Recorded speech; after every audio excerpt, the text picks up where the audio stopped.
Volume 3, Chapter 1. A very little quiet reflection was enough to satisfy Emma as to the nature of her agitation on hearing this news of Frank Churchill. She was soon convinced that it was not for herself she was feeling at all apprehensive or embarrassed. It was for him. Her own attachment had really subsided into a mere nothing. It was not worth thinking of. But if he, who had undoubtedly been always so much the most in love of the two, were to be returning with the same warmth of sentiment which he had taken away, it would be very distressing. If a separation of 2 months should not have cooled him, there were dangers and evils before her. Caution for him and for herself would be necessary. She did not mean to have her own affections entangled again, and it would be incumbent on her to avoid any encouragement of his. She wished she might be able to keep him from an absolute declaration. That would be so very painful a conclusion of their present acquaintance.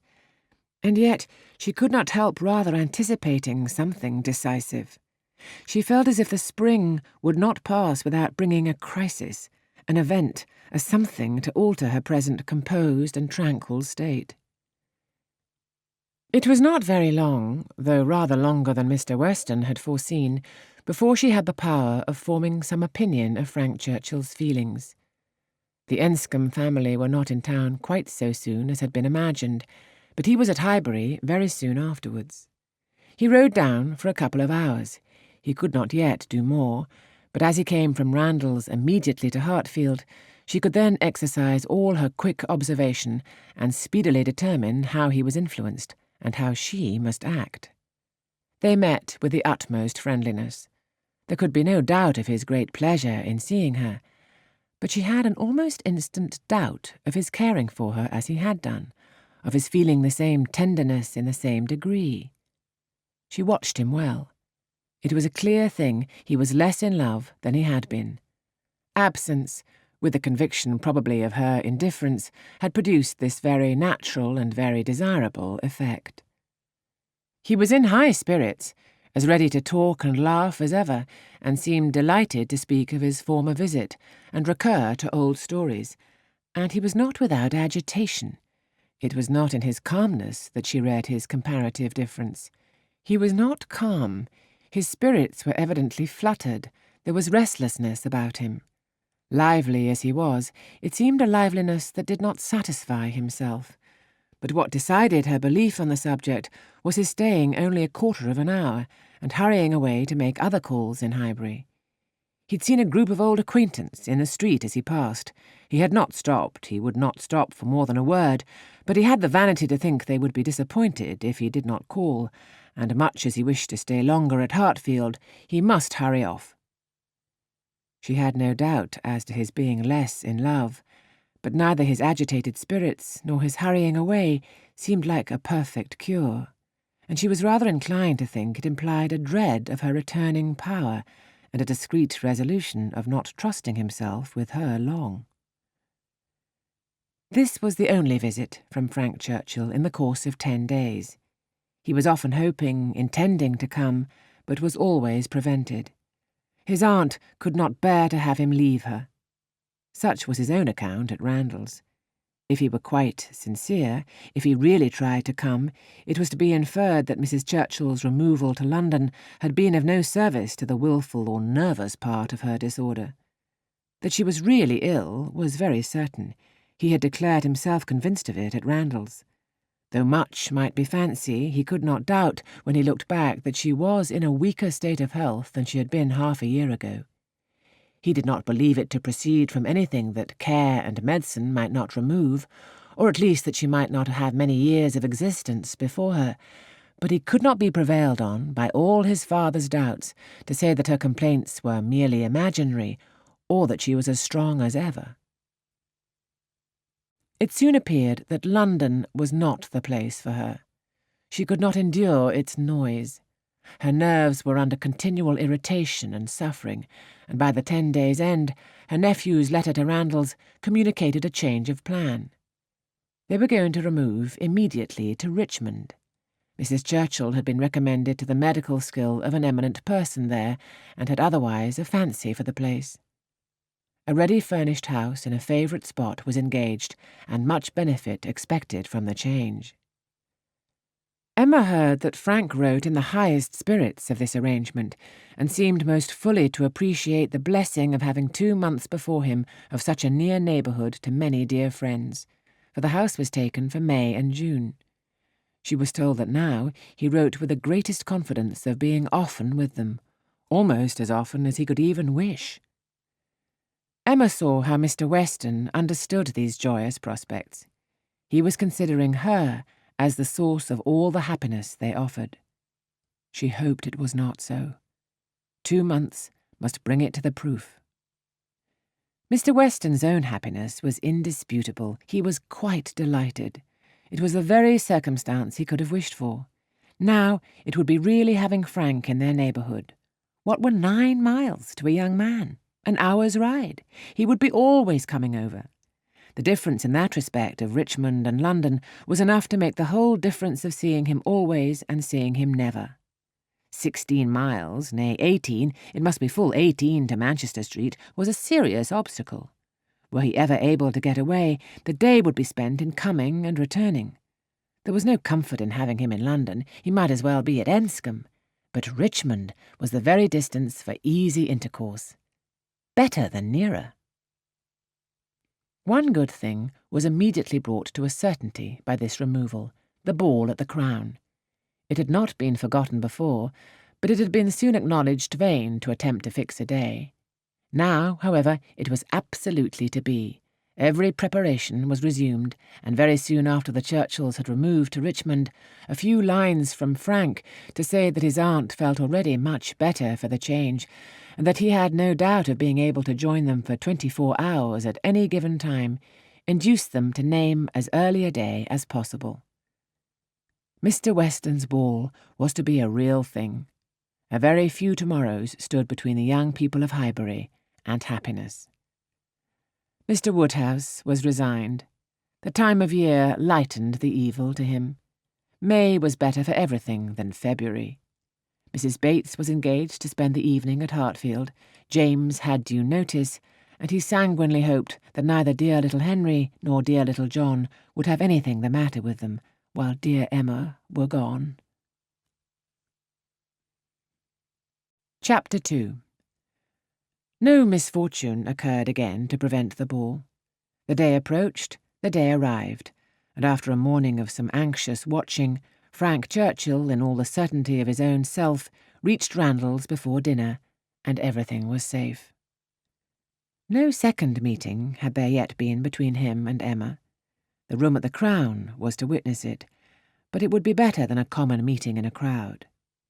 Mr. Weston had been so very earnest in his entreaties for her arriving there as soon as possible after themselves, for the purpose of taking her opinion as to the propriety and comfort of the rooms before any other persons came, that she could not refuse him, and must therefore spend some quiet interval in the young man's company. She was to convey Harriet, and they drove to the Crown in good time, the Randalls party just sufficiently before them. Frank Churchill seemed to have been on the watch, and though he did not say much, his eyes declared that he meant to have a delightful evening.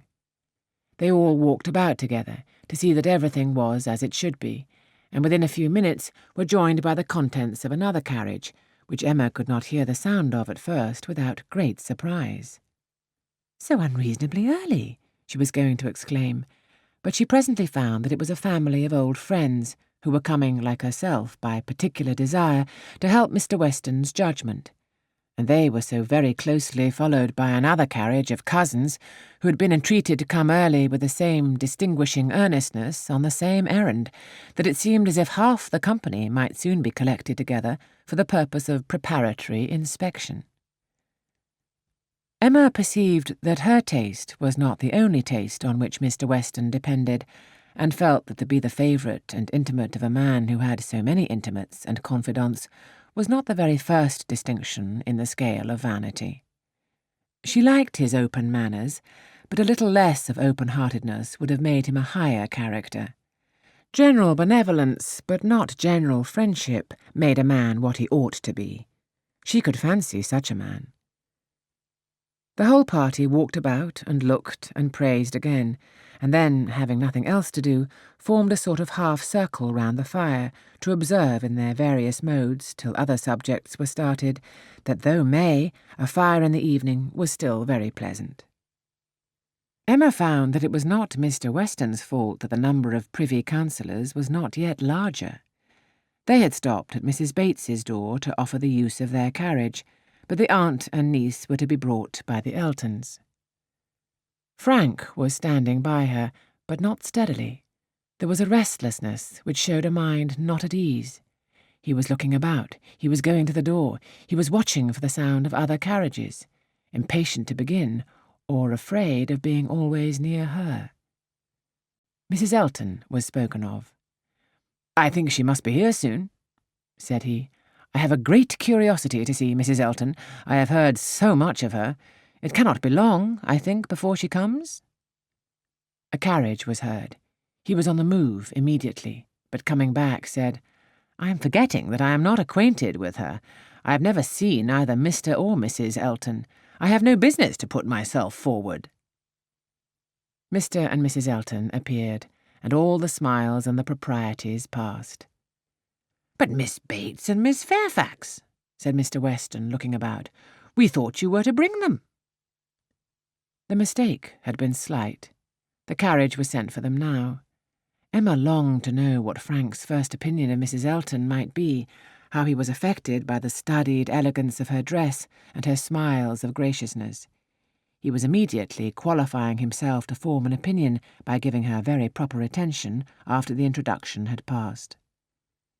In a few minutes the carriage returned. Somebody talked of rain. "I will see that there are umbrellas, sir," said Frank to his father. "Miss Bates must not be forgotten," and away he went. Mr. Weston was following, but Mrs. Elton detained him to gratify him by her opinion of his son, and so briskly did she begin that the young man himself, though by no means moving slowly, could hardly be out of hearing. "A very fine young man indeed, Mr. Weston. You know, I candidly told you I should form my own opinion, and I am happy to say that I am extremely pleased with him. You may believe me, I never compliment. I think him a very handsome young man, and his manners are precisely what I like and approve. So truly the gentleman, without the least conceit or puppyism. You must know I have a vast dislike to puppies, quite a horror of them. They were never tolerated at Maple Grove. Neither Mr. Suckling nor me had ever any patience with them, and we used sometimes to say very cutting things. Selina, who is mild almost to a fault, bore with them much better." While she talked of his son, Mr. Weston's attention was chained, but when she got to Maple Grove, he could recollect that there were ladies just arriving to be attended to, and with happy smiles must hurry away. Mrs. Elton turned to Mrs. Weston. "I have no doubt of its being our carriage with Miss Bates and Jane. Our coachmen and horses are so extremely expeditious. I believe we drive faster than anybody. What a pleasure it is to send one's carriage for a friend. I understand you were so kind as to offer, but another time it will be quite unnecessary. You may be very sure I shall always take care of them." Miss Bates and Miss Fairfax, escorted by the two gentlemen, walked into the room, and Mrs. Elton seemed to think it as much her duty as Mrs. Weston's to receive them. Her gestures and movements might be understood by anyone who looked on like Emma, but her words, everybody's words, were soon lost under the incessant flow of Miss Bates, who came in talking, and had not finished her speech under many minutes after her being admitted into the circle at the fire. As the door opened, she was heard, "So very obliging of you. No rain at all. Nothing to signify. I do not care for myself. Quite thick shoes. And Jane declares, well," as soon as she was within the door, "well, this is brilliant indeed. This is admirable, excellently contrived, upon my word, nothing wanting, could not have imagined it, so well lighted up. Jane, look, did you ever see anything? Oh, Mr. Weston, you must really have had Aladdin's lamp. Good Mrs. Stokes would not know her own room again. I saw her as I came in. She was standing in the entrance. Oh, Mrs. Stokes, said I, but I had not time for more. She was now met by Mrs. Weston. Very well, I thank you, ma'am. I hope you are quite well. Very happy to hear it. So afraid you might have a headache, seeing you pass by so often and knowing how much trouble you must have. Delighted to hear it, indeed. Oh, dear Mrs. Elton, so obliged to you for the carriage. Excellent time. Jane and I quite ready. Did not keep the horses a moment. Most comfortable carriage. Oh, and I'm sure our thanks are due to you, Mrs. Weston, on that score. Mrs. Elton had most kindly sent Jane a note, or we should have been, but 2 such offers in one day. Never were such neighbours. I said to my mother, upon my word, ma'am, thank you, my mother is remarkably well. Gone to Mr. Woodhouse's. I made her take her shawl, for the evenings are not warm. Her large new shawl, Mrs. Dixon's wedding present. So kind of her to think of my mother. Bought at Weymouth, you know, Mr. Dixon's choice. There were 3 others, Jane says, which they hesitated about some time. Colonel Campbell rather preferred an olive.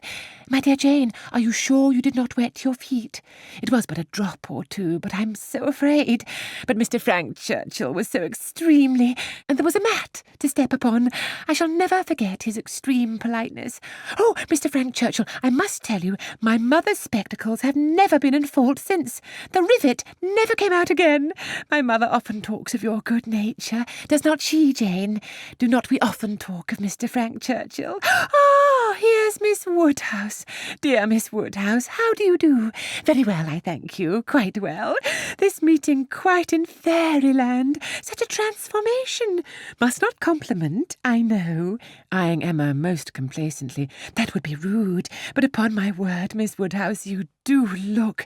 How do you like Jane's hair? You are a judge. She did it all herself. Quite wonderful how she does her hair. No hairdresser from London, I think, could. Ah, Dr. Hughes, I declare, and Mrs. Hughes. Must go and speak to Dr. and Mrs. Hughes for a moment. How do you do? How do you do? Very well, I thank you. This is delightful, is not it? Where's dear Mr. Richard? Oh, there he is. Don't disturb him. Much better employed talking to the young ladies. How do you do, Mr. Richard? I saw you the other day as you rode through the town. Mrs. Otway, I protest, and good Mr. Otway, and Miss Otway, and Miss Caroline, such a host of friends, and Mr. George, and Mr. Arthur. How do you do? How do you all do? Quite well, I am much obliged to you. Never better. Don't I hear another carriage? Who can this be? Very likely the worthy Coles. Upon my word, this is charming to be standing about among such friends. And such a noble fire! I'm quite roasted. No coffee, I thank you, for me. Never take coffee. A little tea, if you please, sir, by and by. No hurry. Oh, here it comes. Everything's so good. Frank Churchill returned to his station by Emma, and as soon as Miss Bates was quiet, she found herself necessarily overhearing the discourse of Mrs. Elton and Miss Fairfax, who were standing a little way behind her. He was thoughtful. Whether he were overhearing too, she could not determine. After a good many compliments to Jane on her dress and look, compliments very quietly and properly taken, Mrs. Elton was evidently wanting to be complimented herself, and it was, "How do you like my gown? How do you like my trimming? How has Wright done my hair?" with many other relative questions, all answered with patient politeness. Mrs. Elton then said, "Nobody can think less of dress in general than I do, but upon such an occasion as this, when everybody's eyes are so much upon me, and in compliment to the Westons, who I have no doubt are giving this ball chiefly to do me honour, I would not wish to be inferior to others, and I see very few pearls in the room except mine. So Frank Churchill is a capital dancer, I understand. We shall see if our styles suit. A fine young man, certainly, is Frank Churchill. I like him very well." At this moment Frank began talking so vigorously that Emma could not but imagine he had overheard his own praises and did not want to hear more, and the voices of the ladies were drowned for a while, till another suspension brought Mrs. Elton's tones again distinctly forward. Mr. Elton had just joined them, and his wife was exclaiming, "Oh, you found us out at last, have you, in our seclusion? I was this moment telling Jane I thought you would begin to be impatient for tidings of us." "Jane?" repeated Frank Churchill, with a look of surprise and displeasure. "That is easy, but Miss Fairfax does not disapprove it, I suppose." "How do you like Mrs. Elton?" said Emma in a whisper. "Not at all." "You are ungrateful." "Ungrateful? What do you mean?" Then changing from a frown to a smile. "No, do not tell me. I do not want to know what you mean. Where's my father? When are we to begin dancing?" Emma could hardly understand him. He seemed in an odd humour. He walked off to find his father, but was quickly back again with both Mr. and Mrs. Weston. He had met with them in a little perplexity which must be laid before Emma. It had just occurred to Mrs. Weston that Mrs. Elton must be asked to begin the ball, that she would expect it, which interfered with all their wishes of giving Emma that distinction. Emma heard the sad truth with fortitude. "And what are we to do for a proper partner for her?" said Mr. Weston. "She will think Frank ought to ask her." Frank turned instantly to Emma to claim her former promise, and boasted himself an engaged man, which his father looked his most perfect approbation of, and it then appeared that Mrs. Weston was wanting him to dance with Mrs. Elton himself, and that their business was to help to persuade him into it, which was done pretty soon. Mr. Weston and Mrs. Elton led the way, Mr. Frank Churchill and Miss Woodhouse followed. Emma must submit to stand second to Mrs. Elton, though she had always considered the ball as peculiarly for her. It was almost enough to make her think of marrying. Mrs. Elton had undoubtedly the advantage, at this time, in vanity completely gratified, for though she had intended to begin with Frank Churchill, she could not lose by the change. Mr. Weston might be his son's superior. In spite of this little rub, however, Emma was smiling with enjoyment, delighted to see the respectable length of the set as it was forming, and to feel that she had so many hours of unusual festivity before her. She was more disturbed by Mr. Knightley's not dancing than by anything else. There he was, among the standers-by, where he ought not to be. He ought to be dancing, not classing himself with the husbands and fathers and whist-players who were pretending to feel an interest in the dance till their rubbers were made up. So young as he looked! He could not have appeared to greater advantage, perhaps anywhere, than where he had placed himself. His tall, firm, upright figure among the bulky forms and stooping shoulders of the elderly men was such as Emma felt must draw everybody's eyes, and excepting her own partner, there was not one among the whole row of young men who could be compared with him. He moved a few steps nearer, and those few steps were enough to prove in how gentlemanlike a manner, with what natural grace he must have danced, would he but take the trouble. Whenever she caught his eye, she forced him to smile, but in general he was looking grave. She wished he could love a ballroom better, and could like Frank Churchill better. He seemed often observing her. She must not flatter herself that he thought of her dancing, but if he were criticizing her behaviour, she did not feel afraid. There was nothing like flirtation between her and her partner. They seemed more like cheerful, easy friends than lovers. That Frank Churchill thought less of her than he had done was indubitable. The ball proceeded pleasantly. The anxious cares, the incessant attentions of Mrs. Weston were not thrown away. Everybody seemed happy, and the praise of being a delightful ball, which is seldom bestowed till after a ball has ceased to be, was repeatedly given in the very beginning of the existence of this. Of very important, very recordable events, it was not more productive than such meetings usually are. There was one, however, which Emma thought something of. The 2 last dances before supper were begun, and Harriet had no partner, the only young lady sitting down, and so equal had been hitherto the number of dancers, that how there could be anyone disengaged was the wonder. But Emma's wonder lessened soon afterwards on seeing Mr. Elton sauntering about.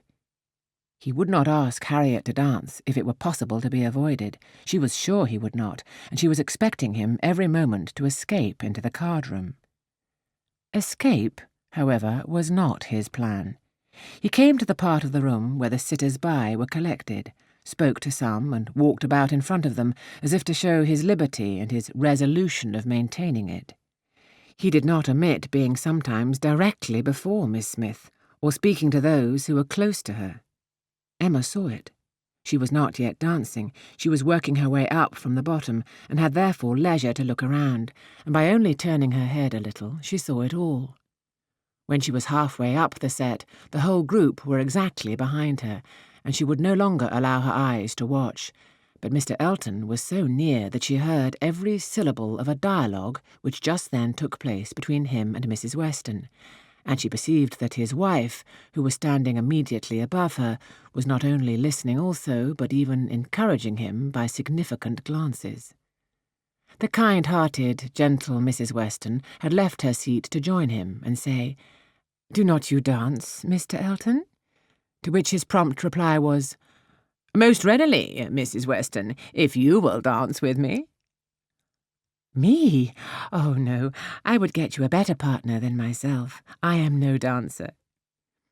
"If Mrs. Gilbert wishes to dance," said he, "I shall have great pleasure, I'm sure, for though beginning to feel myself rather an old married man, and that my dancing days are over, it would give me very great pleasure at any time to stand up with an old friend like Mrs. Gilbert."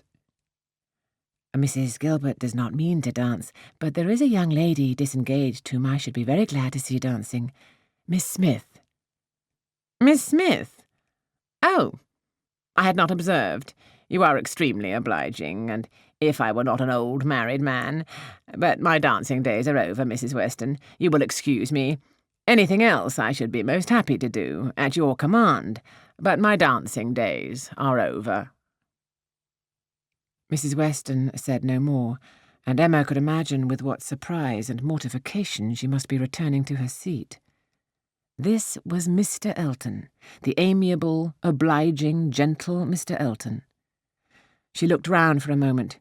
He had joined Mr. Knightley at a little distance, and was arranging himself for settled conversation, while smiles of high glee passed between him and his wife. She would not look again. Her heart was in a glow, and she feared her face might be as hot. In another moment, a happier sight caught her. Mr. Knightley leading Harriet to the set.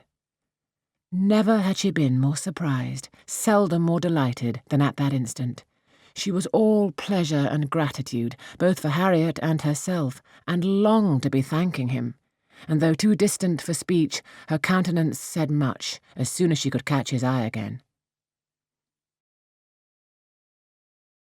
His dancing proved to be just what she had believed it, extremely good, and Harriet would have seemed almost too lucky if it had not been for the cruel state of things before, and for the very complete enjoyment and very high sense of the distinction which her happy features announced. It was not thrown away on her. She bounded higher than ever, flew farther down the middle, and was in a continual course of smiles. Mr. Elton had retreated into the card-room, looking, Emma trusted, very foolish. She did not think he was quite so hardened as his wife, though growing very like her. She spoke some of her feelings by observing audibly to her partner, "Knightley's taken pity on poor little Miss Smith.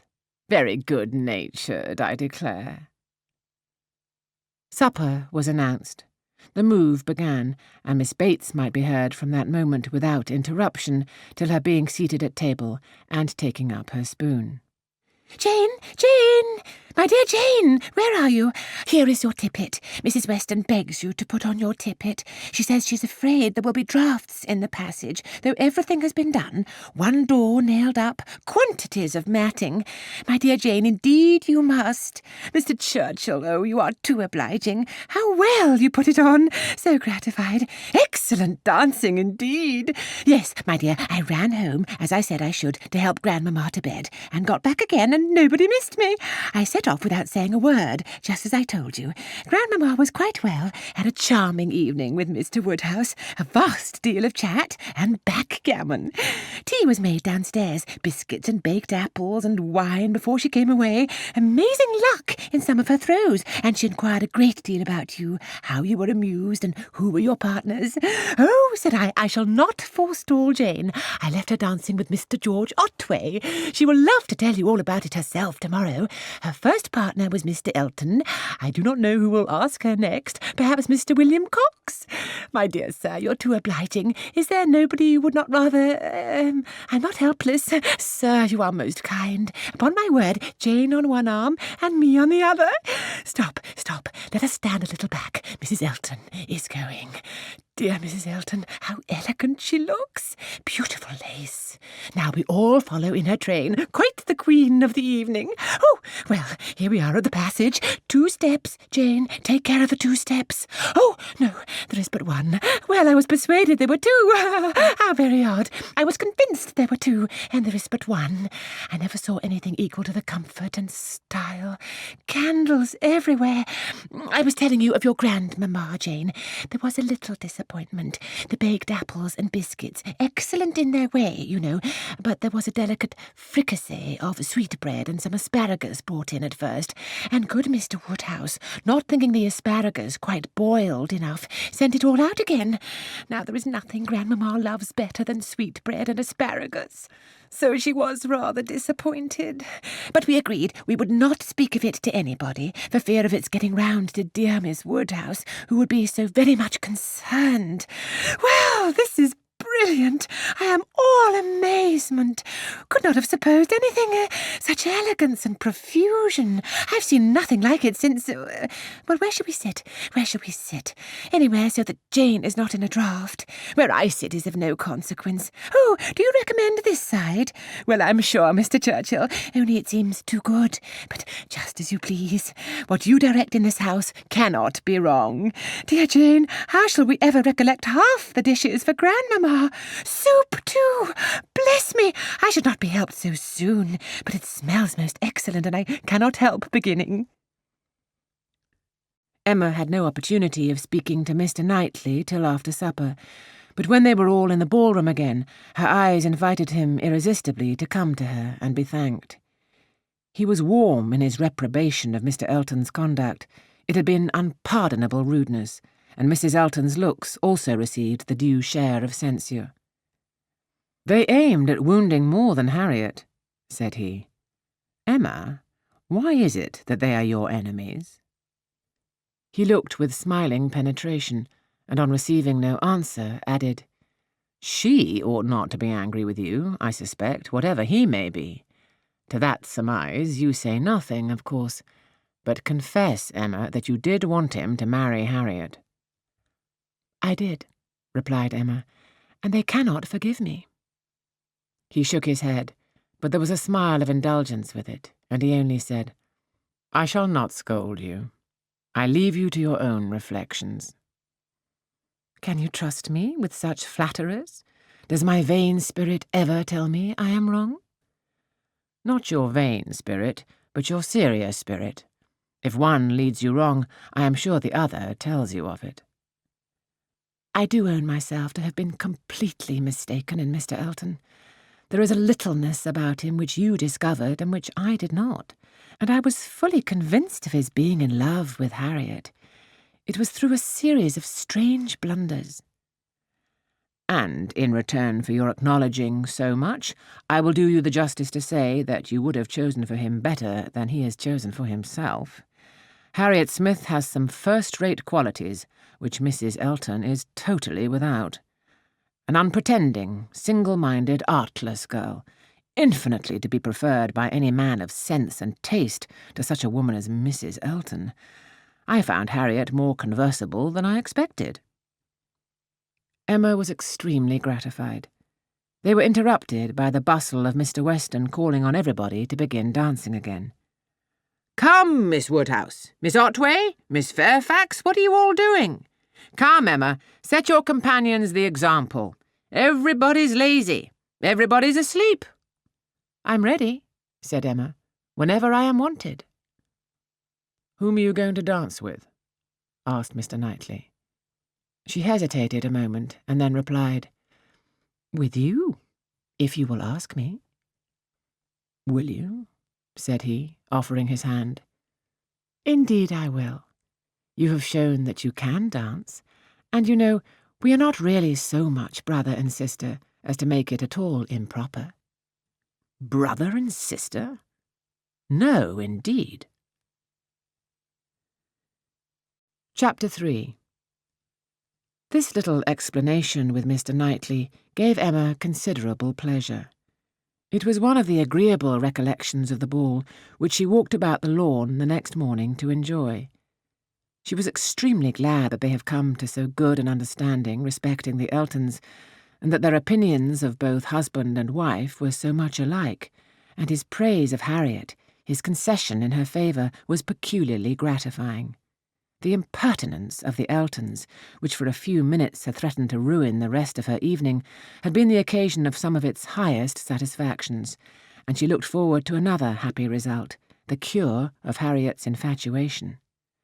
From Harriet's manner of speaking of the circumstance before they quitted the ballroom, she had strong hopes.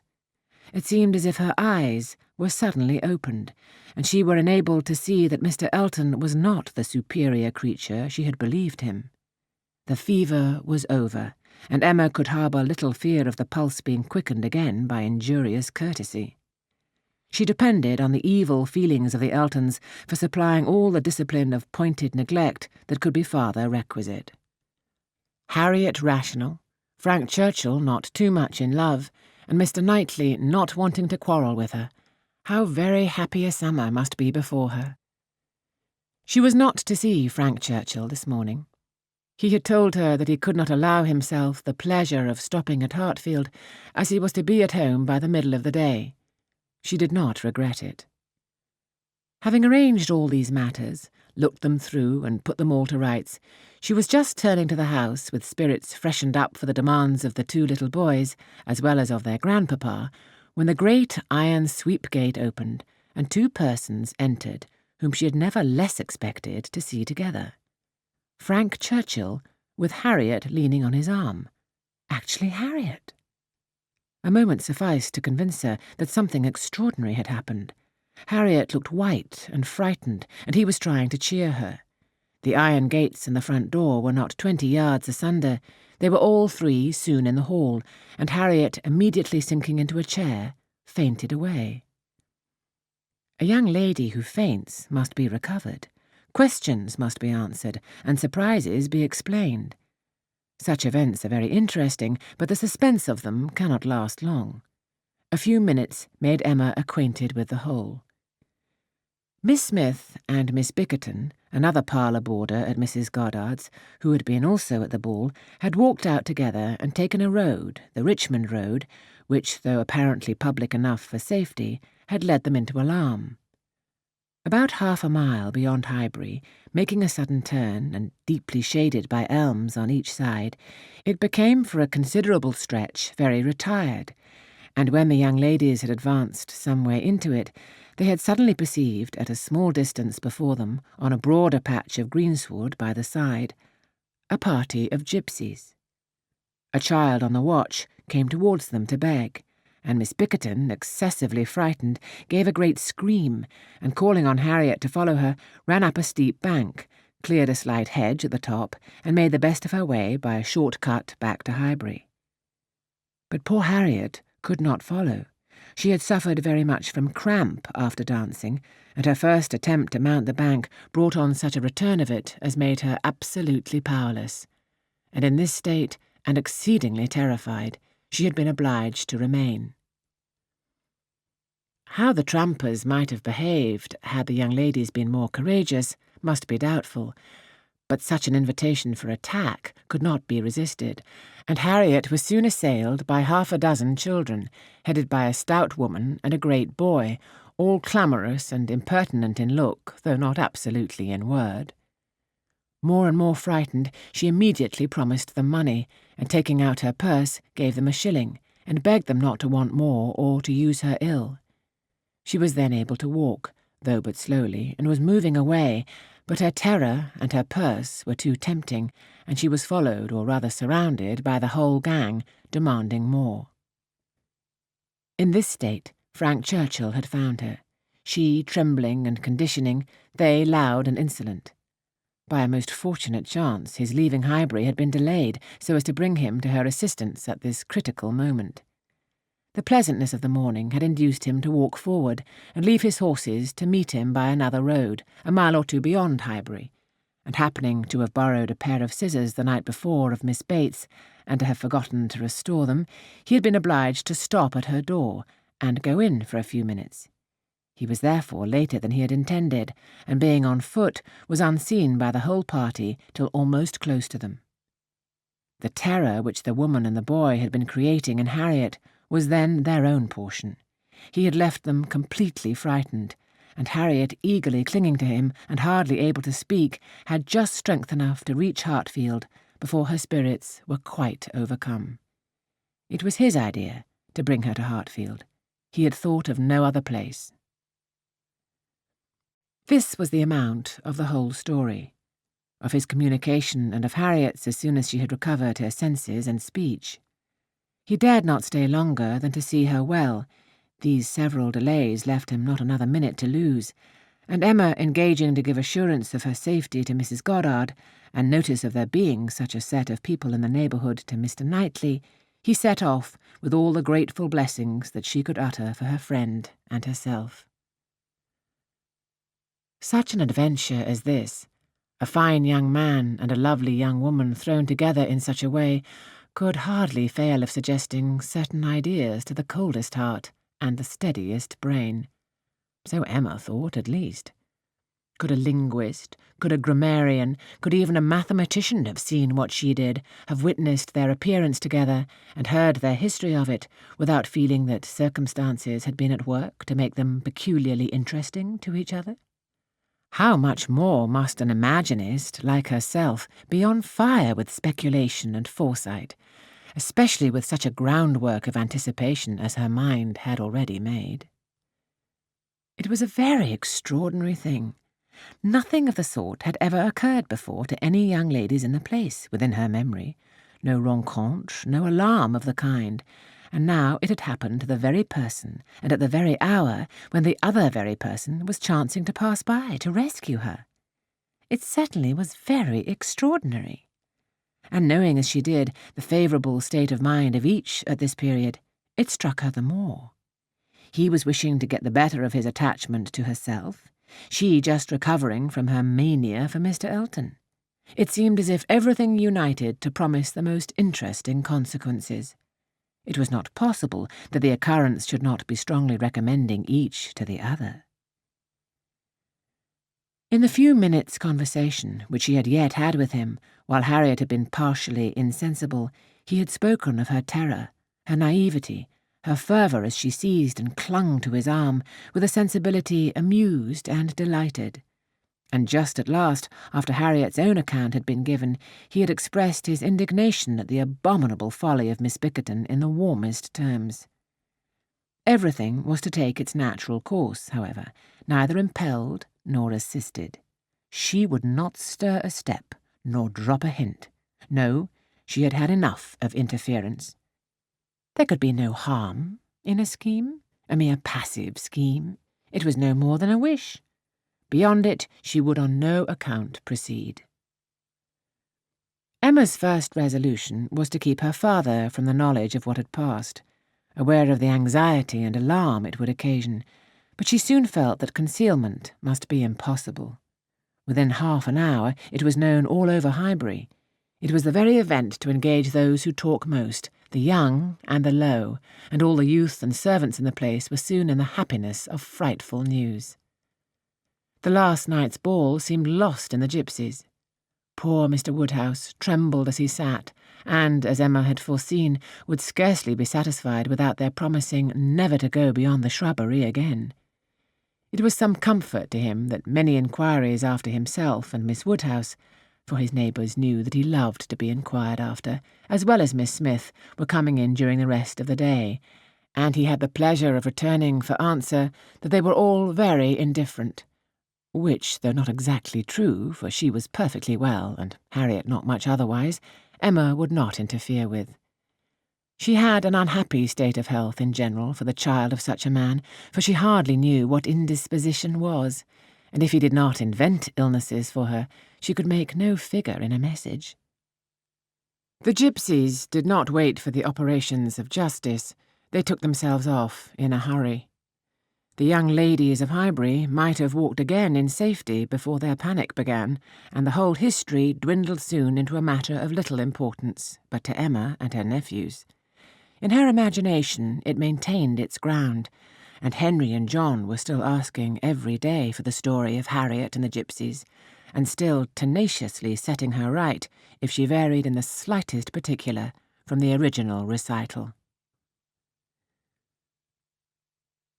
Chapter 4. A very few days had passed after this adventure when Harriet came one morning to Emma with a small parcel in her hand, and after sitting down and hesitating, thus began. Miss Woodhouse, if you are at leisure, I have something that I should like to tell you, a sort of confession to make, and then, it will be over. Emma was a good deal surprised, but begged her to speak. There was a seriousness in Harriet's manner which prepared her, quite as much as her words, for something more than ordinary. It is my duty, and I'm sure it is my wish, she continued, to have no reserves with you on this subject. As I am happily quite an altered creature, in one respect, it is very fit that you should have the satisfaction of knowing it. I do not want to say more than is necessary. I am too much ashamed of having given way as I have done, and I dare say you understand me. Yes, said Emma. I hope I do. How I could so long a time be fancying myself, cried Harriet warmly. It seems like madness. I can see nothing at all extraordinary in him now. I do not care whether I meet him or not, except that of the two I had rather not see him, and indeed I would go any distance round to avoid him, but I do not envy his wife in the least. I neither admire her nor envy her, as I have done. She's very charming, I dare say, and all that, but I think her very ill-tempered and disagreeable. I shall never forget her look the other night. However, I assure you, Miss Woodhouse, I wish her no evil. No, let them be ever so happy together, it will not give me another moment's pang. And to convince you that I've been speaking truth, I am now going to destroy what I ought to have destroyed long ago, what I ought never to have kept. I know that very well, blushing as she spoke. However, now I will destroy it all, and it is my particular wish to do it in your presence, that you may see how rational I am grown. Cannot you guess what this parcel holds? Said she with a conscious look. Not the least in the world. Did he ever give you anything? No, I cannot call them gifts, but they are things that I have valued very much. She held the parcel towards her, and Emma read the words, "Most precious treasures," on the top. Her curiosity was greatly excited.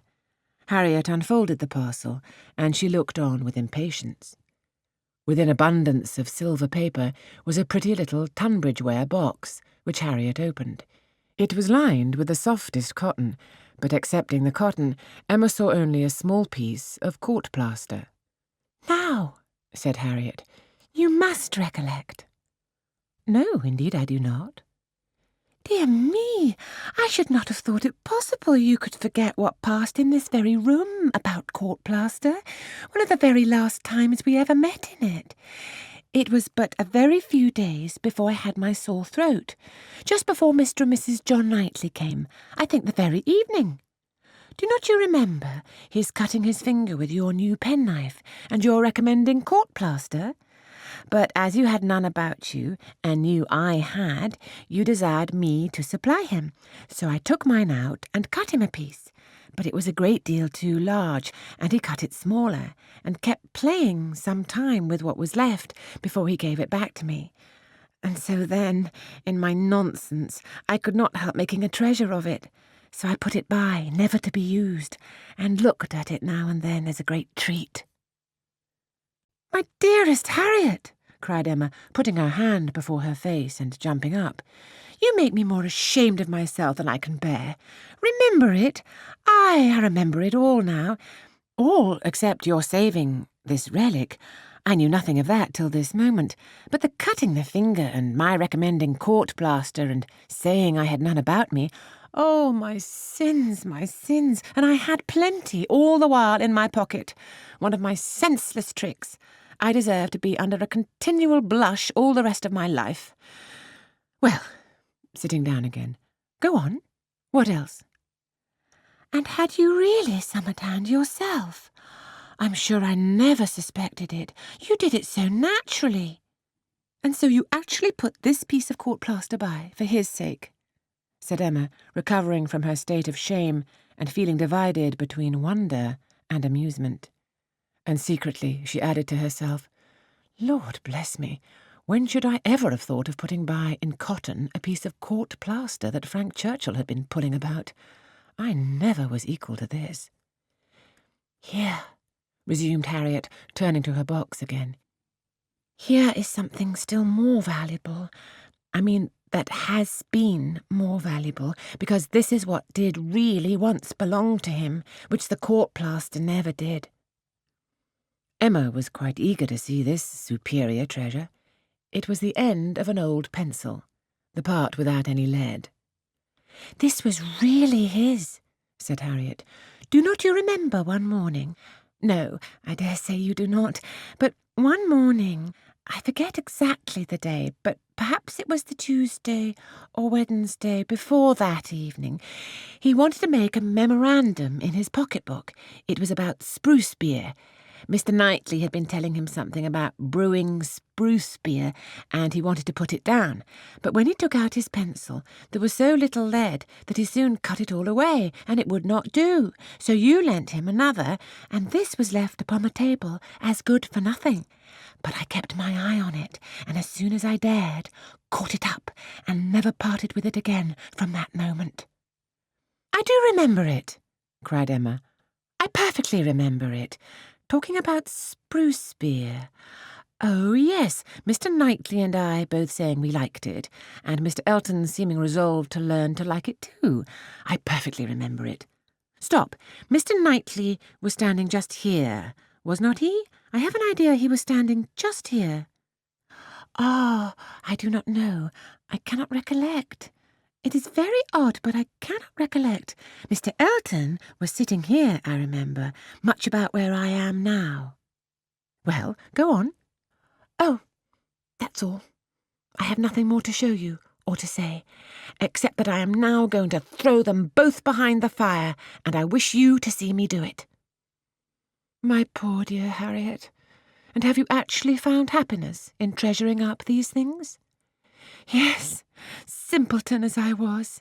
But I'm quite ashamed of it now, and wish I could forget as easily as I can burn them. It was very wrong of me, you know, to keep any remembrances after he was married. I knew it was, but had not resolution enough to part with them." "But, Harriet, is it necessary to burn the court plaster? I have not a word to say for the bit of old pencil, but the court plaster might be useful." "I shall be happier to burn it," replied Harriet. "It has a disagreeable look to me. I must get rid of everything. There it goes, and there is an end. Thank heaven, of Mr. Elton." "And when," thought Emma, "will there be a beginning of Mr. Churchill?"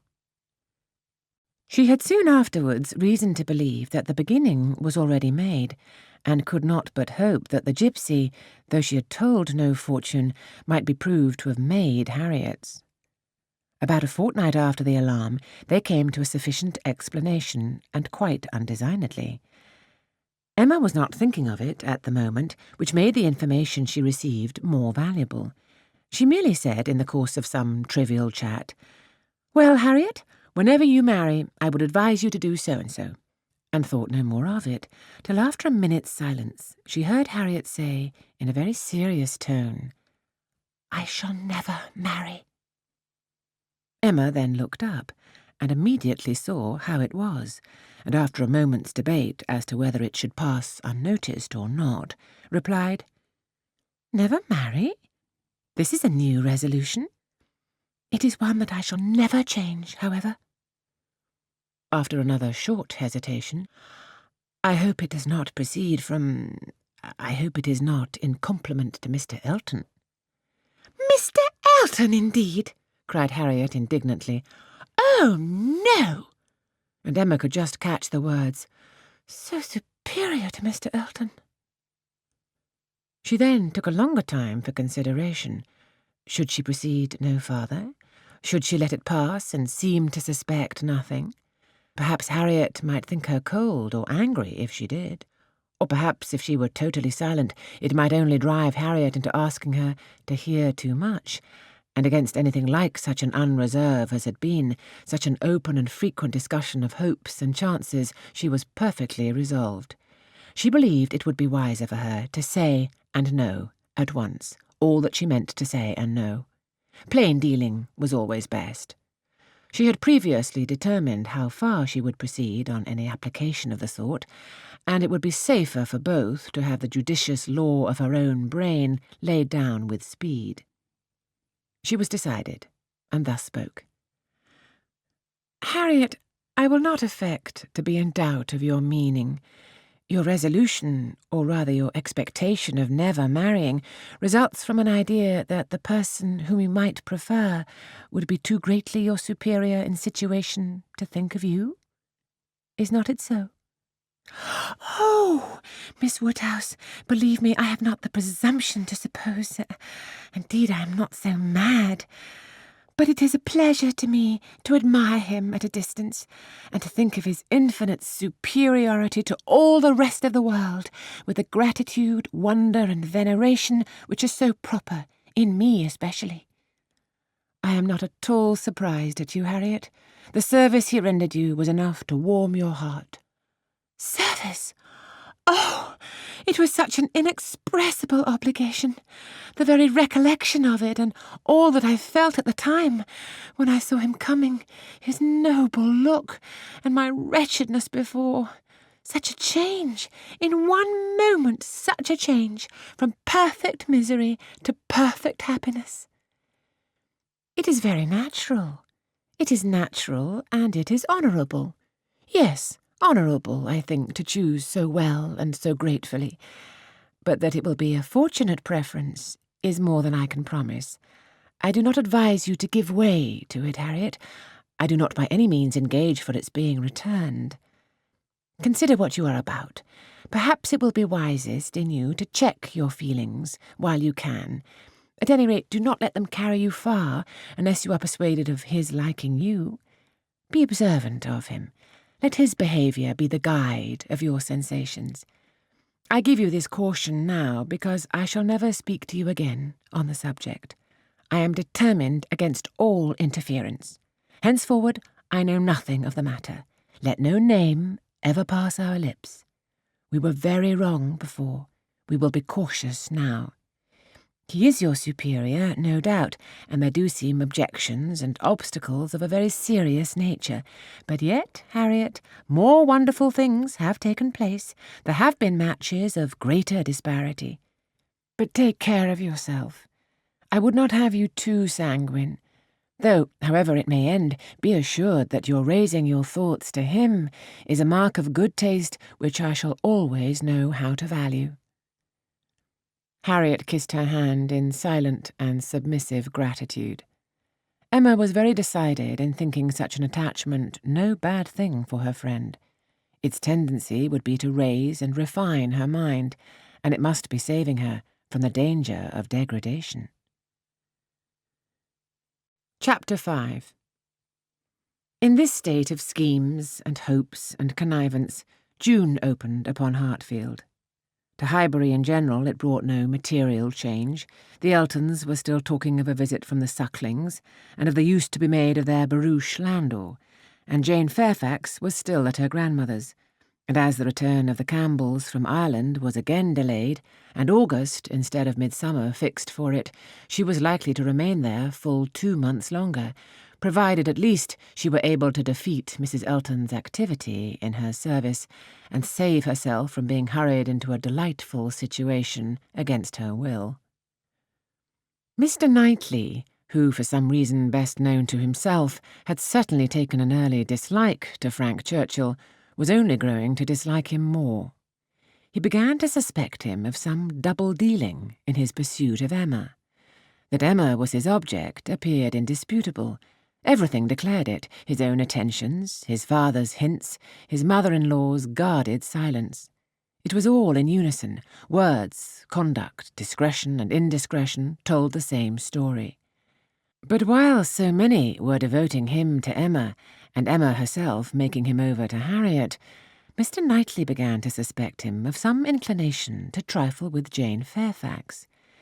He could not understand it, but there were symptoms of intelligence between them. He thought so, at least, symptoms of admiration on his side, which, having once observed, he could not persuade himself to think entirely void of meaning, however he might wish to escape any of Emma's errors of imagination. She was not present when the suspicion first arose. He was dining with the Randalls family and Jane at the Eltons, and he had seen a look, more than a single look, at Miss Fairfax, which, from the admirer of Miss Woodhouse, seemed somewhat out of place. When he was again in their company, he could not help remembering what he had seen, nor could he avoid observations which, unless it were like Cooper and his fire at twilight, myself creating what I saw, brought him yet stronger suspicion of there being a something of private liking, of private understanding even, between Frank Churchill and Jane. He had walked up one day after dinner, as he very often did, to spend his evening at Hartfield. Emma and Harriet were going to walk. He joined them, and on returning they fell in with a larger party who, like themselves, judged it wisest to take their exercise early, as the weather threatened rain. Mr. and Mrs. Weston and their son, Miss Bates and her niece, who had accidentally met. They all united, and on reaching Hartfield gates, Emma, who knew it was exactly the sort of visiting that would be welcome to her father, pressed them all to go in and drink tea with him. The Randalls party agreed to it immediately, and after a pretty long speech from Miss Bates, which few persons listened to, she also found it possible to accept dear Miss Woodhouse's most obliging invitation. As they were turning into the grounds, Mr. Perry passed by on horseback. The gentleman spoke of his horse. "By the by," said Frank Churchill to Mrs. Weston presently, "what became of Mr. Perry's plan of setting up his carriage?" Mrs. Weston looked surprised and said, "I did not know that he ever had any such plan." "Nay, I had it from you. You wrote me word of it 3 months ago." "Me? Impossible." "Indeed you did. I remember it perfectly. You mentioned it as what was certainly to be very soon. Mrs. Perry had told somebody and was extremely happy about it. It was owing to her persuasion, as she thought his being out in bad weather did him a great deal of harm. You must remember it now." "Upon my word, I never heard of it till this moment." "Never? Really never? Bless me, how could it be? Then I must have dreamt it. But I was completely persuaded. Miss Smith, you walk as if you were tired. You will not be sorry to find yourself at home." "What is this? What is this?" cried Mr. Weston. "About Perry and a carriage? Is Perry going to set up his carriage, Frank?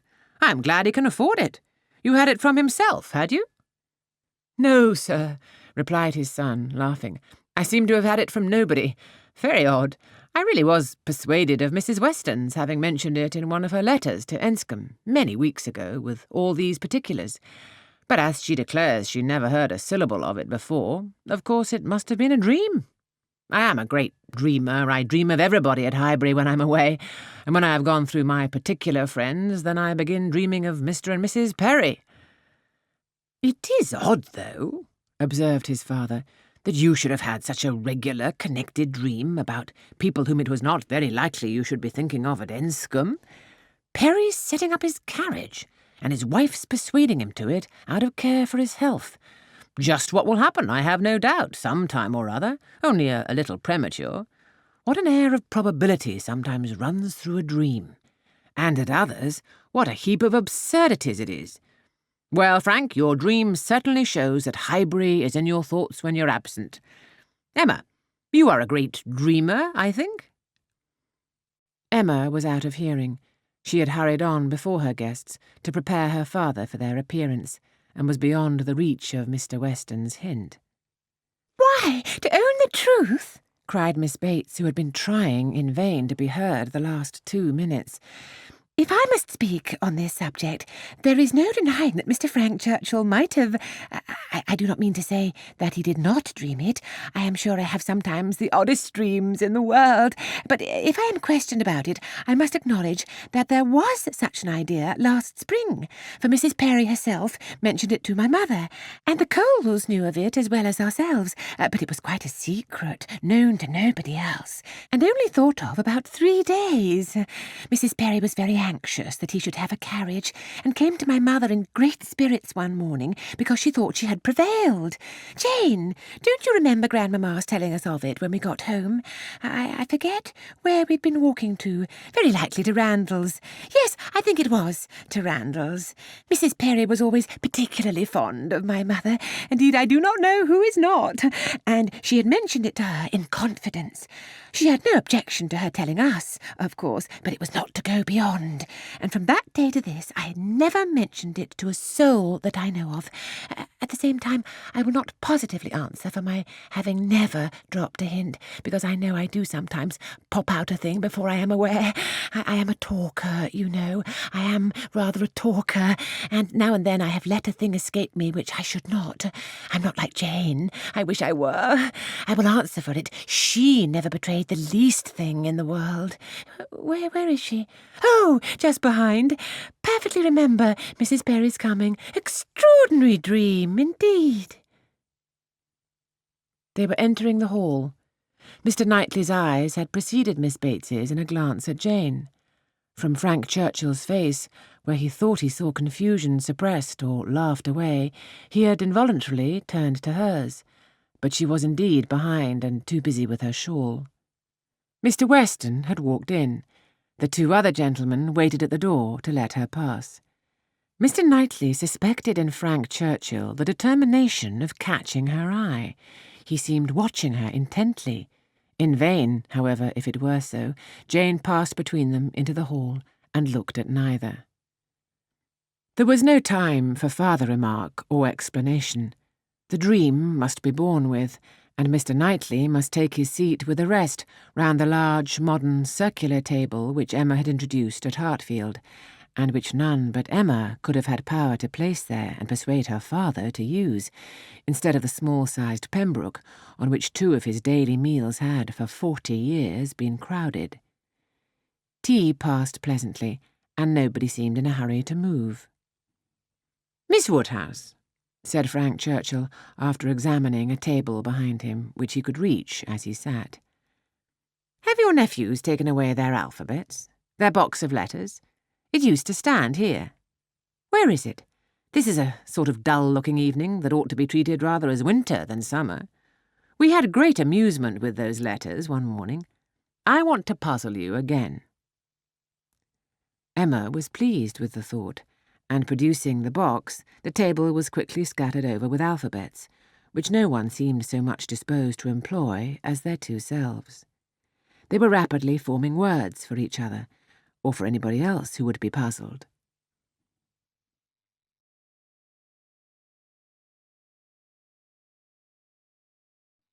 The quietness of the game made it particularly eligible for Mr. Woodhouse, who had often been distressed by the more animated sort which Mr. Weston had occasionally introduced, and who now sat happily occupied in lamenting with tender melancholy over the departure of the poor little boys, or in fondly pointing out, as he took up any stray letter near him, how beautifully Emma had written it. Frank Churchill placed a word before Miss Fairfax. She gave a slight glance round the table, and applied herself to it. Frank was next to Emma, Jane opposite to them, and Mr. Knightley so placed as to see them all, and it was his object to see as much as he could with as little apparent observation. The word was discovered, and with a faint smile pushed away. If meant to be immediately mixed with the others and buried from sight, she should have looked on the table instead of looking just across, for it was not mixed. And Harriet, eager after every fresh word and finding out none, directly took it up and fell to work. She was sitting by Mr. Knightley and turned to him for help. The word was blunder, and as Harriet exultingly proclaimed it, there was a blush on Jane's cheek which gave it a meaning not otherwise ostensible. Mr. Knightley connected it with the dream, but how it could all be was beyond his comprehension. How the delicacy, the discretion of his favourite could have been so lain asleep. He feared there must be some decided involvement. Disingenuousness and double-dealing seemed to meet him at every turn. These letters were but the vehicle for gallantry and trick. It was a child's play chosen to conceal a deeper game on Frank Churchill's part. With great indignation did he continue to observe him, with great alarm and distrust to observe also his two blinded companions. He saw a short word prepared for Emma, and given to her with a look sly and demure. He saw that Emma had soon made it out, and found it highly entertaining, though it was something which she judged it proper to appear to censure, for she said, "Nonsense, for shame." He heard Frank Churchill next say, with a glance towards Jane, "I will give it to her. Shall I?" And as clearly heard Emma opposing it with eager, laughing warmth. "No, no, you must not. You shall not, indeed." It was done, however. This gallant young man, who seemed to love without feeling and to recommend himself without complacence, directly handed over the word to Miss Fairfax, and with a particular degree of sedate civility entreated her to study it. Mr. Knightley's excessive curiosity to know what this word might be made him seize every possible moment for darting his eye towards it, and it was not long before he saw it to be Dixon. Jane Fairfax's perception seemed to accompany his. Her comprehension was certainly more equal to the covert meaning, the superior intelligence of those 5 letters so arranged. She was evidently displeased, looked up, and, seeing herself watched, blushed more deeply than he had ever perceived her, and saying only, "I did not know that proper names were allowed," pushed away the letters with even an angry spirit, and looked resolved to be engaged by no other word that could be offered. Her face was averted from those who had made the attack, and turned towards her aunt. "Aye, very true, my dear," cried the latter, though Jane had not spoken a word. "I was just going to say the same thing. It is time for us to be going, indeed. The evening is closing in, and Grandmamma will be looking for us. My dear sir, you are too obliging. We really must wish you good night." Jane's alertness in moving proved her as ready as her aunt had preconceived. She was immediately up and wanting to quit the table, but so many were also moving that she could not get away, and Mr. Knightley thought he saw another collection of letters anxiously pushed towards her and resolutely swept away by her unexamined. She was afterwards looking for her shawl.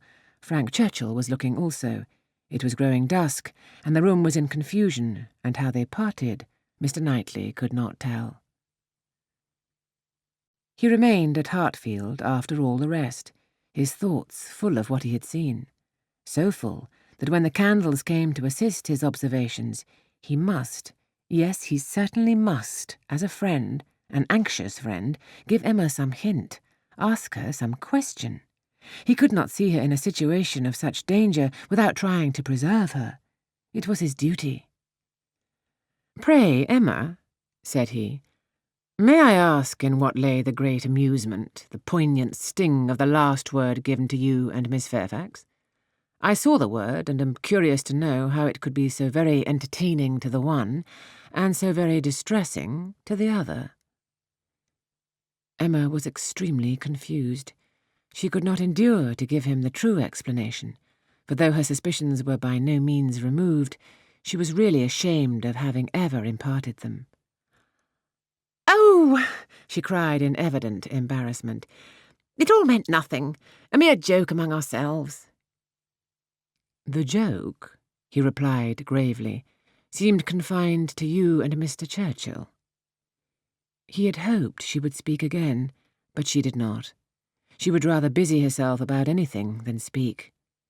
He sat a little while in doubt. A variety of evils crossed his mind.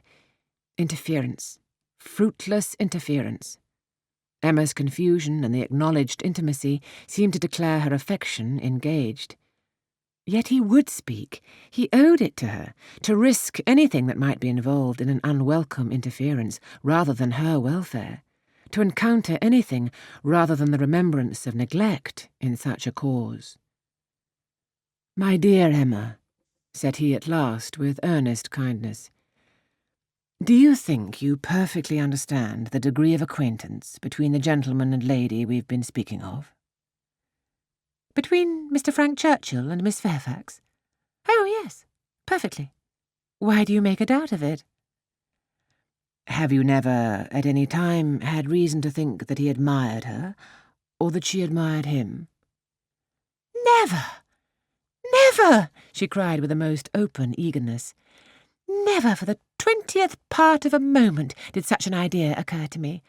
And how could it possibly come into your head?" "I have lately imagined that I saw symptoms of attachment between them, certain expressive looks which I did not believe meant to be public." "Oh, you amuse me excessively. I am delighted to find that you can vouchsafe to let your imagination wander. But it will not do. Very sorry to check you in your first essay, but indeed it will not do.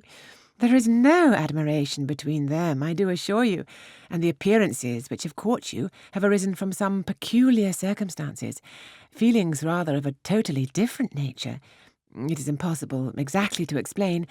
There is a good deal of nonsense in it, but the part which is capable of being communicated, which is sense, is that they are as far from any attachment or admiration for one another as any two beings in the world can be. That is, I presume it to be so on her side, and I can answer for its being so on his. I will answer for the gentleman's indifference." She spoke with a confidence which staggered, with a satisfaction which silenced Mr. Knightley. She was in gay spirits, and would have prolonged the conversation, wanting to hear the particulars of his suspicions, every look described, and all the wheres and hows of a circumstance which highly entertained her. But his gaiety did not meet hers. He found he could not be useful, and his feelings were too much irritated for talking. That he might not be irritated into an absolute fever by the fire which Mr. Woodhouse's tender habits required almost every evening throughout the year, he soon afterwards took a hasty leave and walked home to the coolness and solitude of Donwell Abbey. Chapter 6. After being long fed with hopes of a speedy visit from Mr. and Mrs. Suckling, the Highbury world were obliged to endure the mortification of hearing that they could not possibly come till the autumn. No such importation of novelties could enrich their intellectual stores at present. In the daily interchange of news, they must be again restricted to the other topics with which for a while the Sucklings' coming had been united, such as the last accounts of Mrs. Churchill, whose health seemed every day to supply a different report, and the situation of Mrs. Weston, whose happiness, it was to be hoped, might eventually be as much increased by the arrival of a child as that of all her neighbours was by the approach of it. Mrs. Elton was very much disappointed.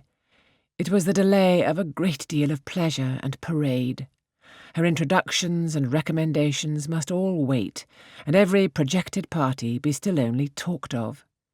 So she thought at first, but a little consideration convinced her that everything need not be put off. Why should not they explore to Box Hill, though the Sucklings did not come? They could go there again with them in the autumn. It was settled that they should go to Box Hill. That there was to be such a party had been long generally known. It had even given the idea of another. Emma had never been to Box Hill. She wished to see what everybody found so well worth seeing, and she and Mr. Weston had agreed to choose some fine morning and drive thither. 2 or 3 more of the chosen only were to be admitted to join them, and it was to be done in a quiet, unpretending, elegant way, infinitely superior to the bustle and preparation, the regular eating and drinking and picnic parade of the Eltons and the Sucklings. This was so very well understood between them that Emma could not but feel some surprise and a little displeasure on hearing from Mr. Weston that he had been proposing to Mrs. Elton, as her brother and sister had failed her, that the two parties should unite and go together, and that as Mrs. Elton had very readily acceded to it, so it was to be, if she had no objection. Now, as her objection was nothing but her very great dislike of Mrs. Elton, of which Mr. Weston must already be perfectly aware, it was not worth bringing forward again. It could not be done without a reproof to him, which would be giving pain to his wife, and she found herself therefore obliged to consent to an arrangement which she would have done a great deal to avoid, an arrangement which would probably expose her even to the degradation of being said to be of Mrs. Elton's party. Every feeling was offended, and the forbearance of her outward submission left a heavy arrear due of secret severity in her reflections on the unmanageable goodwill of Mr. Weston's temper. "I am glad you approve of what I've done," said he very comfortably. "But I thought you would. Such schemes as these are nothing without numbers. One cannot have too large a party. A large party secures its own amusement, and she is a good-natured woman after all. One could not leave her out." Emma denied none of it aloud, and agreed to none of it in private. It was now the middle of June, and the weather fine, and Mrs. Elton was growing impatient to name the day and settle with Mr. Weston as to pigeon pies and cold lamb, when a lame carriage-horse threw everything into sad uncertainty. It might be weeks, it might be only a few days before the horse were usable, but no preparations could be ventured on, and it was all melancholy stagnation. Mrs. Elton's resources were inadequate to such an attack. "Is not this most vexatious, Knightley?" she cried. "And such weather for exploring! These delays and disappointments are quite odious. What are we to do? The year will wear away at this rate and nothing done. Before this time last year, I assure you, we had had a delightful exploring party from Maple Grove to King's Weston." "You had better explore to Donwell," replied Mr. Knightley. "That may be done without horses. Come and eat my strawberries. They're ripening fast." If Mr. Knightley did not begin seriously, he was obliged to proceed so, for his proposal was caught at with delight, and the "Oh, I should like it of all things!" was not plainer in words than manner. Donwell was famous for its strawberry beds, which seemed a plea for the invitation, but no plea was necessary. Cabbage beds would have been enough to tempt the lady who only wanted to be going somewhere. She promised him again and again to come, much oftener than he doubted, and was extremely gratified by such a proof of intimacy, such a distinguishing compliment as she chose to consider it. "You may depend upon me," said she. "I certainly will come. Name your day, and I will come.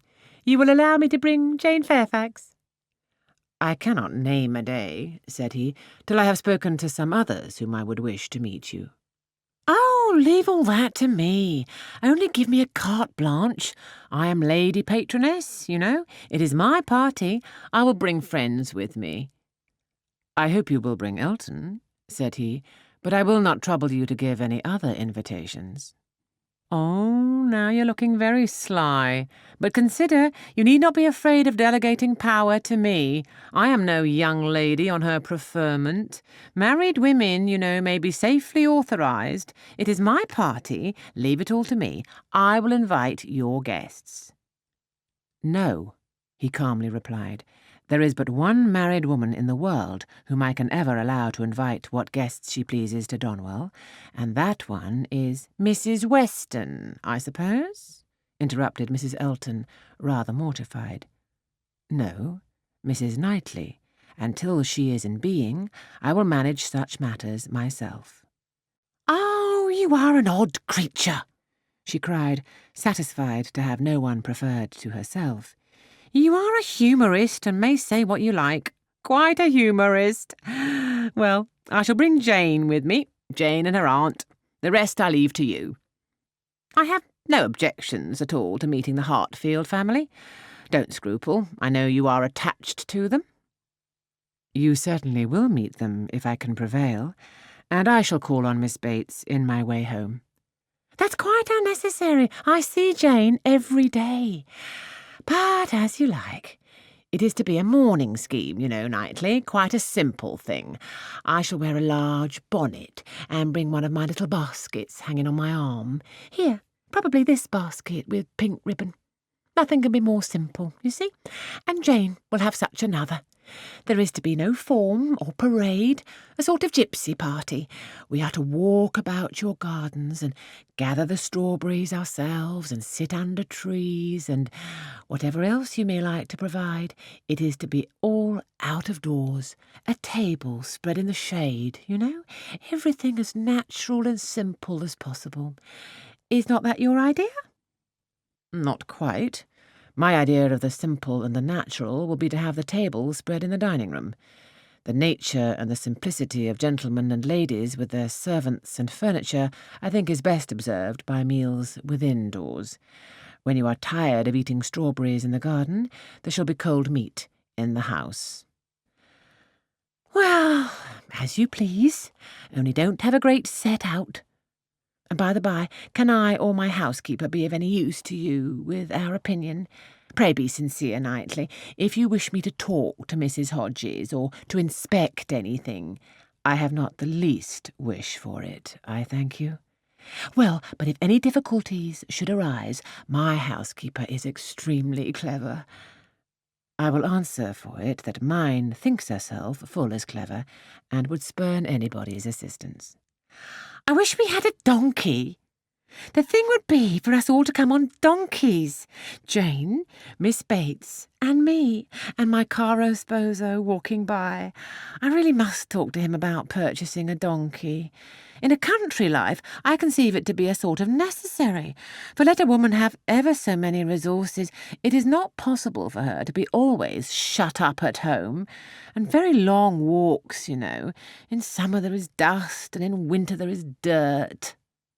You will not find either between Donwell and Highbury. Donwell Lane is never dusty, and now it is perfectly dry. Come on a donkey, however, if you prefer it. You can borrow Mrs. Cole's. I would wish everything to be as much to your taste as possible. That I'm sure you would. Indeed, I do you justice, my good friend. Under that peculiar sort of dry, blunt manner, I know you have the warmest heart. As I tell Mr. E., you are a thorough humourist. Yes, believe me, Knightley, I am fully sensible of your attention to me in the whole of this scheme. You have hit upon the very thing to please me. Mr. Knightley had another reason for avoiding a table in the shade. He wished to persuade Mr. Woodhouse, as well as Emma, to join the party, and he knew that to have any of them sitting down out of doors to eat would inevitably make him ill. Mr. Woodhouse must not, under the specious pretence of a morning drive and an hour or two spent at Donwell, be tempted away to his misery. He was invited on good faith. No lurking horrors were to upbraid him for his easy credulity. He did consent. He had not been at Donwell for 2 years. Some very fine morning, he and Emma and Harriet could go very well, and he could sit still with Mrs. Weston while the dear girls walked about the gardens. He did not suppose they could be damp now, in the middle of the day. He should like to see the old house again exceedingly, and should be very happy to meet Mr. and Mrs. Elton and any other of his neighbours. He could not see any objection at all to his and Emma's and Harriet's going there some very fine morning. He thought it very well done of Mr. Knightley to invite them, very kind and sensible, much cleverer than dining out. He was not fond of dining out. Mr. Knightley was fortunate in everybody's most ready concurrence. The invitation was everywhere so well received that it seemed as if, like Mrs. Elton, they were all taking the scheme as a particular compliment to themselves. Emma and Harriet professed very high expectations of pleasure from it, and Mr. Weston, unasked, promised to get Frank over to join them, if possible, a proof of approbation and gratitude which could have been dispensed with. Mr. Knightley was then obliged to say that he should be glad to see him, and Mr. Weston engaged to lose no time in writing and spare no arguments to induce him to come. In the meanwhile, the lame horse recovered so fast that the party to Box Hill was again under happy consideration, and at last Donwell was settled for one day and Box Hill for the next, the weather appearing exactly right.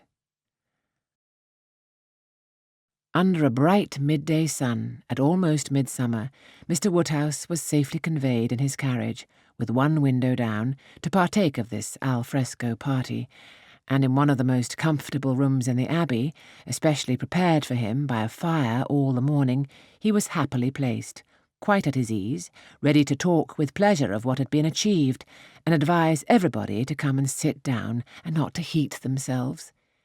Mrs. Weston, who seemed to have walked there on purpose to be tired, and sit all the time with him, remained when all the others were invited or persuaded out, his patient listener and sympathizer. It was so long since Emma had been at the Abbey that as soon as she was satisfied of her father's comfort, she was glad to leave him and look around her, eager to refresh and correct her memory with more particular observation, more exact understanding of a house and grounds which must ever be so interesting to her and all her family. She felt all the honest pride and complacency which her alliance with a present and future proprietor could fairly warrant, as she viewed the respectable size and style of the building, its suitable, becoming, characteristic situation, low and sheltered, its ample gardens stretching down to meadows washed by a stream, of which the Abbey, with all the old neglect of prospect, had scarcely a sight, and its abundance of timber in rows and avenues which neither fashion nor extravagance had rooted up. The house was larger than Hartfield, and totally unlike it, covering a good deal of ground, rambling and irregular, with many comfortable and one or two handsome rooms. It was just what it ought to be, and it looked what it was, and Emma felt an increasing respect for it, as the residence of a family of such true gentility, untainted in blood and understanding. Some faults of temper John Knightley had, but Isabella had connected herself unexceptionably. She had given them neither men, nor names, nor places that could raise a blush.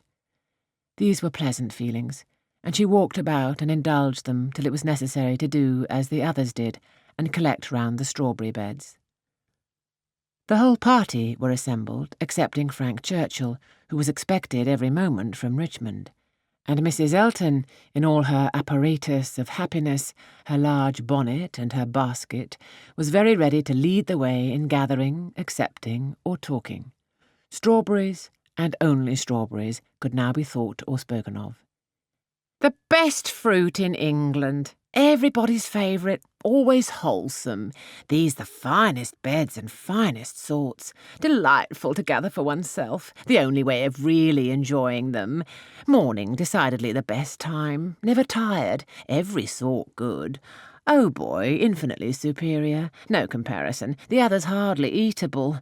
Oh boy is very scarce, chili preferred, white wood finest flavour of all, price of strawberries in London, abundance about Bristol, Maple Grove, cultivation, beds when to be renewed, gardeners thinking exactly different, no general rule, gardeners never to be put out of their way, delicious fruit, only too rich to be eaten much of, inferior to cherries, currants more refreshing, only objection to gathering strawberries the stooping, glaring sun, tired to death, could bear it no longer, must go and sit in the shade." Such, for half an hour, was the conversation, interrupted only once by Mrs. Weston, who came out in her solicitude after her son-in-law to inquire if he were come, and she was a little uneasy. She had some fears of his horse. Seats, tolerably in the shade, were found, and now Emma was obliged to overhear what Mrs. Elton and Jane Fairfax were talking of. A situation, a most desirable situation, was in question. Mrs. Elton had received notice of it that morning and was in raptures. It was not with Mrs. Suckling, it was not with Mrs. Bragg, but in felicity and splendour it fell short only of them. It was with a cousin of Mrs. Bragg, an acquaintance of Mrs. Suckling, a lady known at Maple Grove.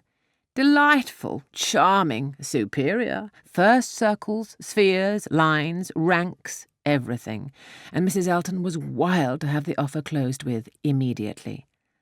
On her side, all was warmth, energy, and triumph, and she positively refused to take her friend's negative, though Miss Fairfax continued to assure her that she would not at present engage in anything, repeating the same motives which she had been heard to urge before. Still, Mrs. Elton insisted on being authorised to write an acquiescence by the morrow's post. How Jane could bear it at all was astonishing to Emma. She did look vexed, she did speak pointedly, and at last, with a decision of action unusual to her, proposed a removal. Should not they walk? Would not Mr. Knightley show them the gardens, all the gardens? She wished to see the whole extent. The pertinacity of her friend seemed more than she could bear.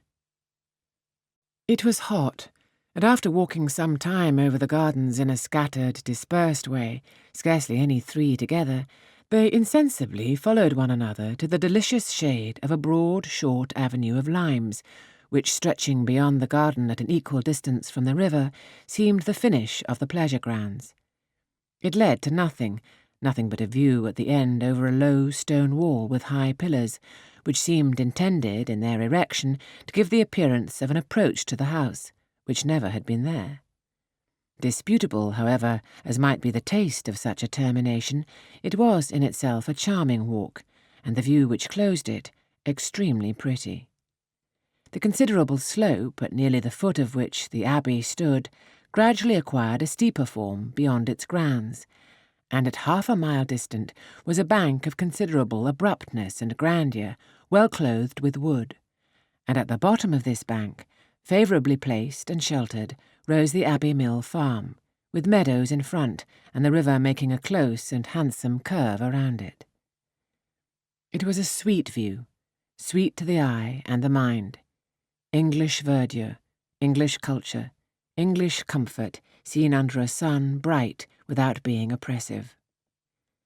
In this walk, Emma and Mr. Weston found all the others assembled, and towards this view she immediately perceived Mr. Knightley and Harriet distinct from the rest, quietly leading the way. Mr. Knightley and Harriet. It was an odd tête-à-tête, but she was glad to see it. There had been a time when he would have scorned her as a companion, and turned from her with little ceremony. Now they seemed in pleasant conversation. There had been a time, also, when Emma would have been sorry to see Harriet in a spot so favourable for the Abbey Mill farm, but now she feared it not. It might be safely viewed with all its appendages of prosperity and beauty, its rich pastures, spreading flocks, orchard in blossom and light column of smoke ascending. She joined them at the wall, and found them more engaged in talking than in looking around. He was giving Harriet information as to modes of agriculture, etc., and Emma received a smile which seemed to say, "These are my own concerns. I have a right to talk on such subjects without being suspected of introducing Robert Martin." She did not suspect him. It was too old a story. Robert Martin had probably ceased to think of Harriet. They took a few turns together along the walk. The shade was most refreshing, and Emma found it the pleasantest part of the day. The next remove was to the house.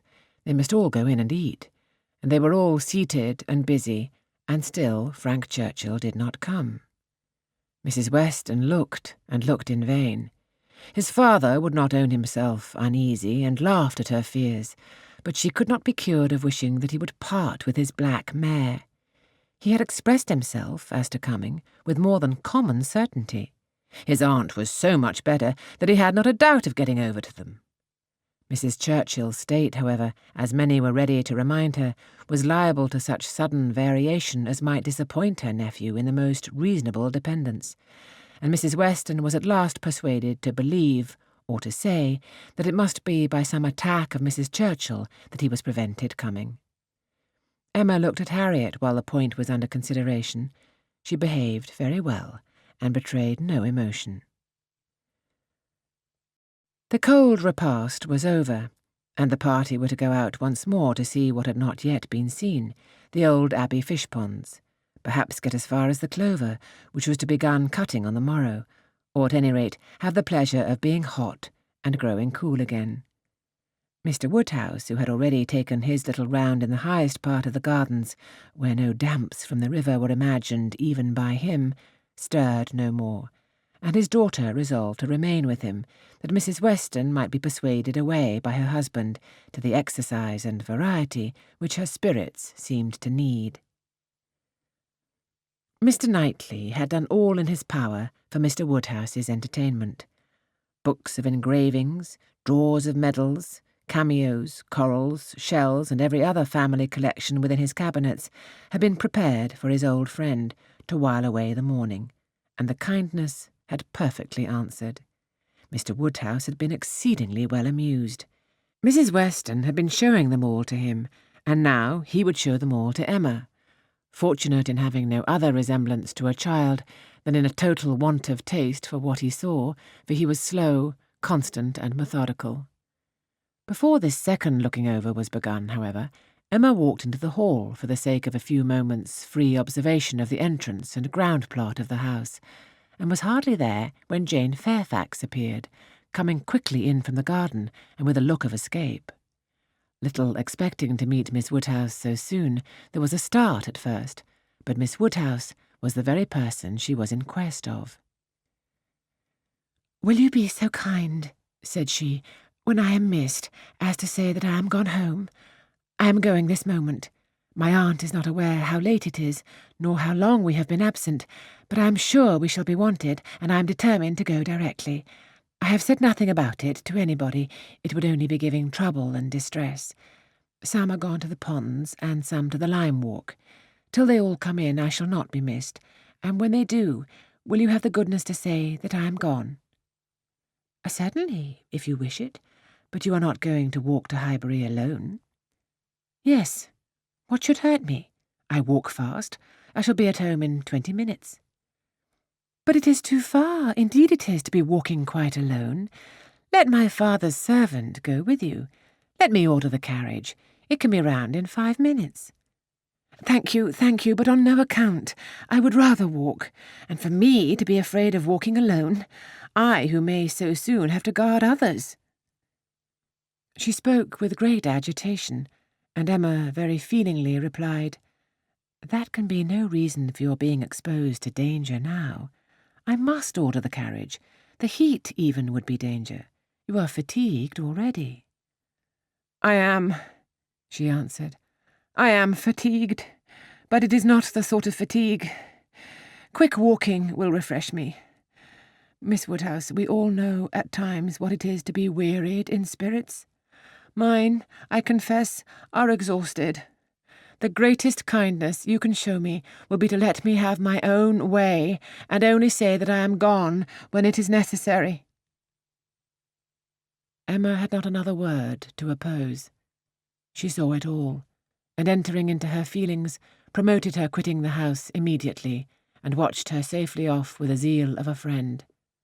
Her parting look was grateful, and her parting words, "Oh, Miss Woodhouse, the comfort of being sometimes alone," seemed to burst from an overcharged heart, and to describe somewhat of the continual endurance to be practised by her, even towards some of those who loved her best. "Such a home indeed, such an aunt," said Emma, as she turned back into the hall again. "I do pity you." "And the more sensibility you betray of their just horrors, the more I shall like you."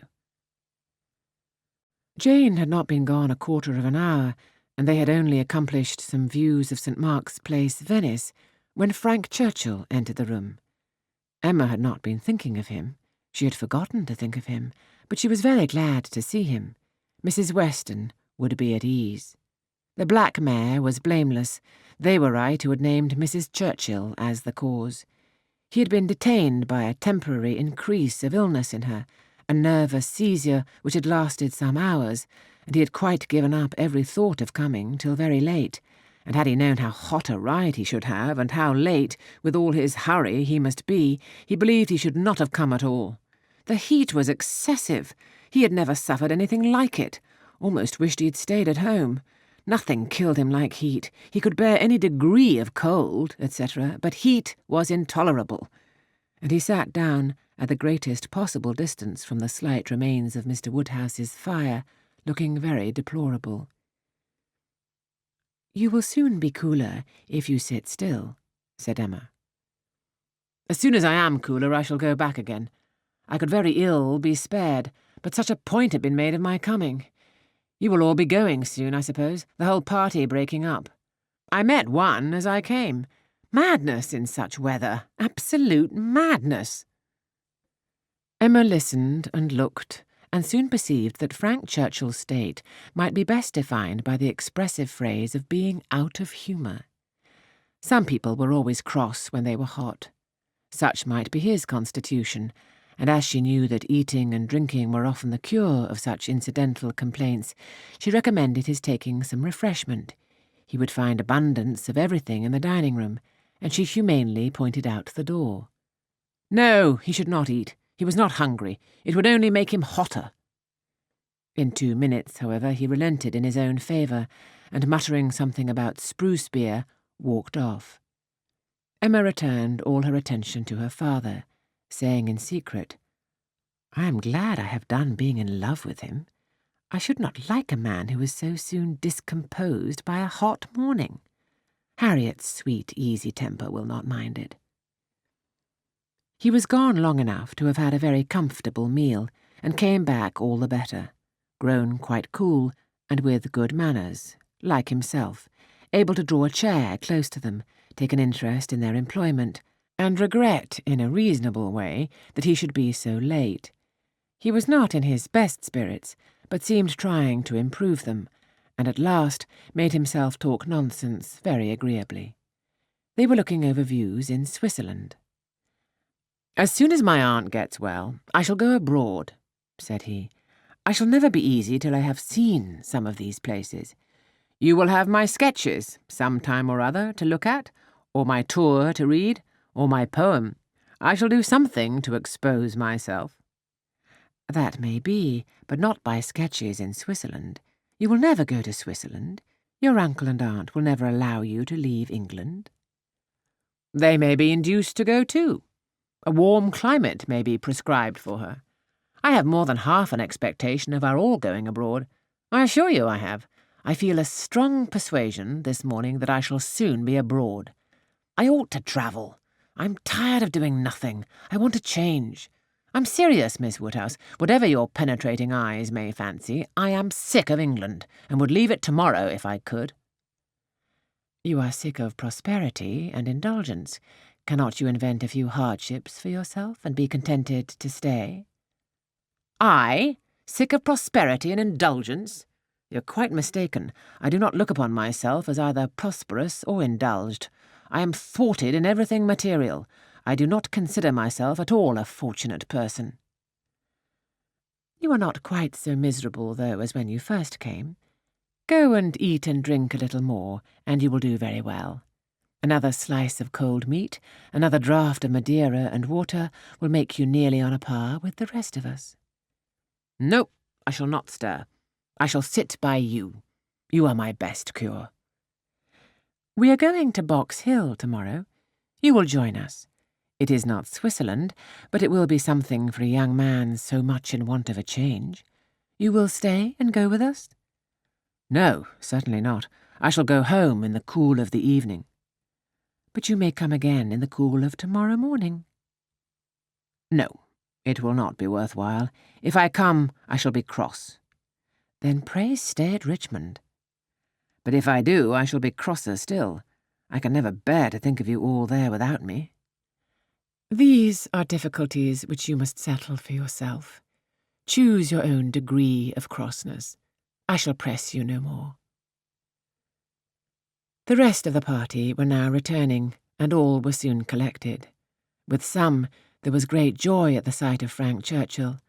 Others took it very composedly, But there was a very general distress and disturbance on Miss Fairfax's disappearance being explained. That it was time for everybody to go concluded the subject, and with a short, final arrangement for the next day's scheme, they parted. Frank Churchill's little inclination to exclude himself increased so much that his last words to Emma were, "Well, if you wish me to stay and join the party, I will." She smiled her acceptance, and nothing less than a summons from Richmond was to take him back before the following evening.